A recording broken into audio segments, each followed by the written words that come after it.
अस्सलाम वालेकुम नाजरीन, C110 न्यूज़ के साथ मैं हूं तैमूर शकील और आप देख रहे हैं खबर की असल खबर। आज के प्रोग्राम में हम बात करेंगे ड्राइविंग लाइसेंस ब्रांच के हवाले से, जहां आईजी सिंध गुलाम नबी मेमन ने नई पॉलिसी मुतारिफ करवा दी है और अफसरान में भी कमी की है। इस हवाले से बात करने के लिए हमारे साथ सीनियर सहाफ़ी समीर कुरैशी मौजूद हैं। सबसे पहले आपको वेलकम करते हैं। क्या मामला है, नई पॉलिसी, क्या पॉलिसी है ये और अफसरान में भी कमी की गई है?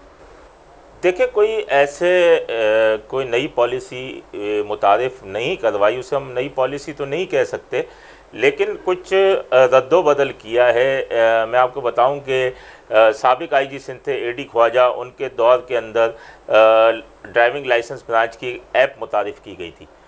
यानी आप अब जब भी जाएंगे, आप घर बैठे उस ऐप से अपॉइंटमेंट लें, वहाँ टाइम लिखा हुआ आएगा, दिन लिखा हुआ आएगा, कौन से दिन आप आ जाएं, किस वक्त आ जाएं, आप चले जाएं। आपको अब बड़ा एक फ़र्क आया उस टाइम से लेके अब टाइम तक कि आपको खुश अखलाक अमला मिलेगा।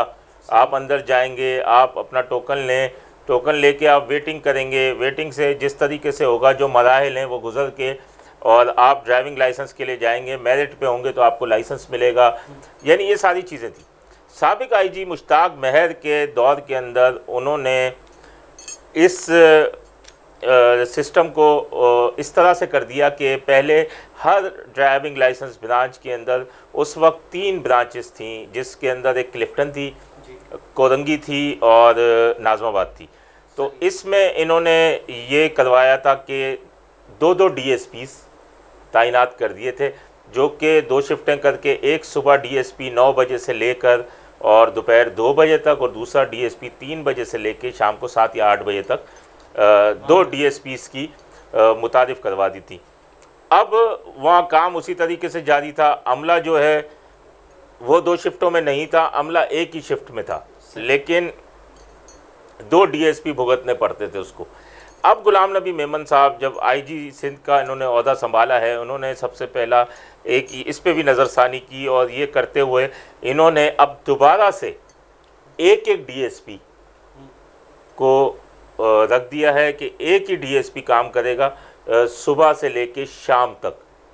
और इसके अंदर जो है अब यहाँ नाज़माबाद में एजाज़ कायम खानी है, DSP इंचार्ज हैं, सईदाबाद में ताहिर ख़ान हैं, मलीद में चौधरी इरशाद हैं, क्लिफ्टन में इमरान हैं और क्लिफ्टन में और कोलंगी के अंदर जो है मसूद हैं। ये अब अच्छे तरीके से काम चल रहा है, सारा काम उसी तरीके से हो रहा है जिस तरीके से होता था। वैसे ही एक बोझ था अगर आप देखें तो एक DSP बढ़ाना, लेकिन ये अच्छे तरीके से खुश अखलाक अमला है। आप चले जाएं, खुद लाइसेंस बनाने जाएं। मैं 2-3 बार गया हूँ नाज़माबाद की लाइसेंस ब्रांच में, तो बड़ा अब आप कहेंगे सहाफ़ी की वजह से उन्होंने किया, लेकिन ये कि बहुत से ऐसे भी हैं जो नहीं भी जानते हैं। लेकिन मैं गया लाइसेंस बनाने के लिए, किसी का दोस्तों का या इसका, तो बिल्कुल ऐप से अपॉइंटमेंट लेनी पड़ी और ऐप से अपॉइंटमेंट लेके और वहाँ पे गए और वहाँ जाके तमाम टेस्ट हुए। उनके बाद उन्होंने अगर क्लियर किया, मेरे साथ ही एक बंदा था जिसको फेल भी किया उन्होंने। तो अपना प्रोसेस बिल्कुल सही तरीके से उनका चल रहा है। एक DSP सही होता है, 2-2 DSP एक बिला वजह की। बिल्कुल, मेरा आपसे यही सवाल था कि मतलब क्या ज़रूरत पेश आ रही थी कि 2-2 DSP एक ड्राइविंग लाइसेंस ब्रांच को चलाने? क्या आवाम का बहुत ज़्यादा रश था कि एक DSP और अमले से नहीं संभाला जा रहा था? देखें, 2 DSPs अगर आपने रखने हैं ना तो आप रखें सब डिवीज़न की सतह पे। जैसे DSP सदर है, सुबह से रात तक जो है वो काम करेगा। आप शिफ्टों में रखें उधर ऑपरेशन में। DSP जितने ऑपरेशनल हैं, उस जो ऑपरेशन ब्रांच हैं, इन्वेस्टिगेशन ब्रांच हैं, उसमें आप 2-2 DSP रखें। ज़रूरत है वहाँ पर। यहाँ मुझे बताएं आप किस चीज़ की ज़रूरत है? सुबह DSP आता है, AC के कमरे में बैठता है, उसने सिर्फ सिग्नेचर करने, और शाम को AC के कमरे से उठ के चला जाता है, जब अमला भी तो इतने घंटे काम कर रहा है। मालूम ये चला है कि साबिक आईजी मुश्ताक महर थे, उन पर दबाव था DSPs को तैनात करने के लिए ड्राइविंग लाइसेंस ब्रांच में, तो जिसकी वजह से इन्होंने 2 शिफ्टें की थी। और कुछ ज़राए हमारे ये भी बताते हैं कि सिर्फ एक DSP को खपाना था, जिसकी वजह से ये सारे सिस्टम को बिगाड़ा गया और 2-2 DSP तैनात किए गए। उधर 2 DSPs की ज़रूरत ही नहीं है। अगर आपको DSPs रखने हैं तो ये मैं आपको कह रहा हूँ कि ऑपरेशन में रखें, इन्वेस्टिगेशन में रखें। ये 24-24 घंटे के अंदर 2-2 शिफ्टें कर दें। आप देखें किस तरीके से नौकरी होती है, कैसी सुपरविजन करेंगे वो। हमारे कई डीएसपीज हैं जो खुदे लाइन बैठे हुए हैं, उन्हें आप पोस्टिंगें दे देना इस तरीके से करके।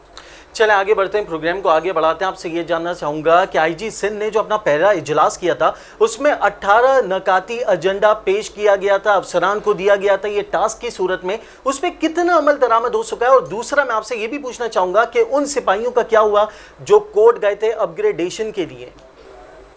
देखें, पहला इजलास जो आईजी सिंध गुलाम नबी मेमन ने किया था उसमें 18 नुकाती एजेंडा जो दिया था वो पुलिस के गले में फंसा हुआ है इस वक्त।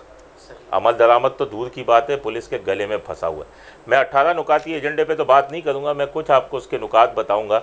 सबसे पहले आईजी सिंध ने मांगी है कि मुझे वो लिस्टें फ़राहम की जाएँ, फहरिस्तें फ़राहम की जाएँ जो पुलिस वाले गनमैन के तौर पे गार्ड ड्यूटी करते हैं या गनमैन की ड्यूटी करते हैं, उनकी फहरिस्तें फ़राहम की जाएँ।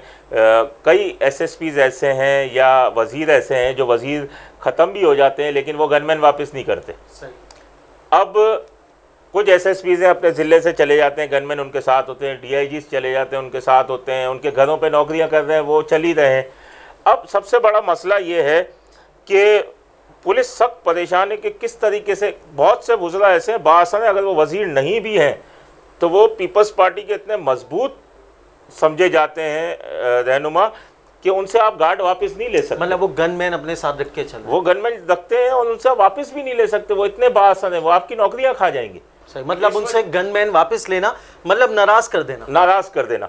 अच्छा, उसके अंदर फिर कई एसएसपीज़ हैं, डीआईजीज़ हैं, और उन डीआईजीज़ को भी अगर इस तरीके से आप उनसे गनमैन वापस लेते हैं और कल वो ही आप वापस आके आपका ही डीआईजी लग जाता तो आपके लिए तो प्रॉब्लम क्रिएट करेगा। तो पुलिस इसमें फंस चुकी है। ये 18 नुकाती जो एजेंडा था इसके अंदर पुलिस के गले में आ गया।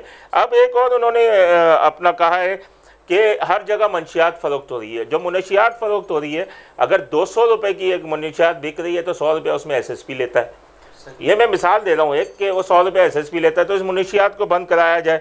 और वरना मैं एक बार के बाद कार्रवाइयाँ करूँगा। तो मुनशियात को आप कवर तो कर सकते हैं, बिल्कुल बंद नहीं करा सकते, क्योंकि ये एक बहुत बड़ा मसला है। मुनशियात चोरी छुपे भी फ़रोख्त होगी, लेकिन ये भी एक गले में अटका हुआ है पुलिस के।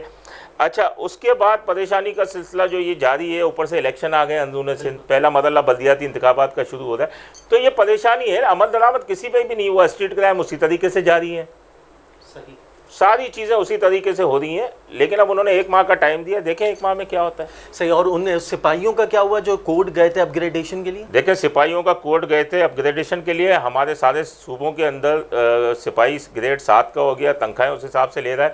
तो आज कोर्ट ने नोटिस तो जारी किए थे, लेकिन आज जो बजट इजलास हुआ था उसमें वज़ीर आला सिंध ने ये ऐलान किया है, जो खुशखबरी भी है ये सिपाहियों के लिए, कि उनको ग्रेड 7 देने का जो है उन्होंने ऐलान कर दिया है कि 1 जुलाई से ग्रेड 7 देंगे और उनकी तनख्वाहें भी उसी हिसाब से दी जाएंगी।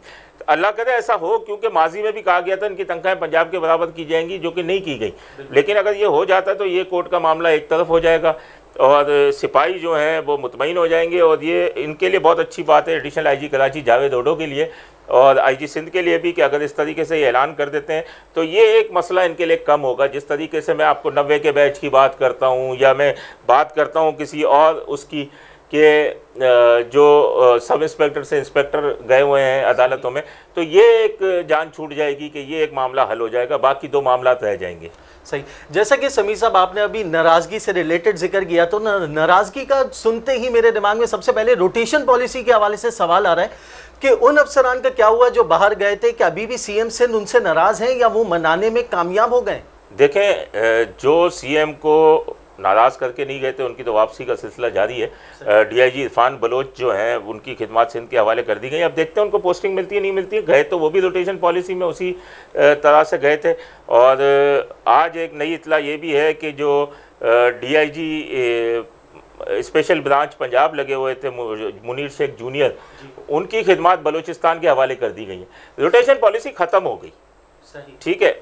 सिंध वाले जो पंजाब से सिंध में आए थे वो भी चले गए, जाना शुरू है, कुछ रह गए हैं वो भी चले जाएंगे। अब मालूम ये हुआ है कि इरफान बलोच को डीआईजी सीटीडी लगा दें, तो इसका मतलब डीआईजी सीटीडी भी वो भी रवाना हो गए और जो DIG CIA हैं वो भी मेरे ख्याल से चले जाएंगे। तो मैं आपको ये बताऊं कि अभी तक मनाने की बैकडोर कोशिशें तो हो रही हैं, लेकिन शायद मान नहीं रहे। वो DIG अभी भी फंसे हुए हैं, जैसे मुनीर शेख सीनियर हैं, इकबाल दारा हैं, नईम शेख हैं। तो ये इनसे अभी भी नाराज़गी ख़त्म नहीं हुई और मेरे ख्याल से नाराज़गी ख़त्म हो जाएगी तो फिर ही वो आएंगे, वरना तो वैसे आना बेकार है, वरना फिर दूसरे सूबों में ट्राई करेंगे ये लोग। सही, बहुत शुक्रिया समीर कुरैशी, आपने हमें वक्त दिया। नाज़रीन, मजीद आपको इस हवाले से बताते चलें कि वो अफसरान जो सिंध से बाहर गए हैं, अगर उनको वापस आना होगा तो उन्हें CM सिंध को मनाना होगा या फिर दूसरे सूबों में पोस्टिंग लेने की कोशिशें करनी होगी, तैयारी करनी होगी। इसी के साथ दीजिए इजाजत अपने होस्ट तैमूर शकील को। अल्लाह निगहबान। Z110 न्यूज़, खबर की असल खबर।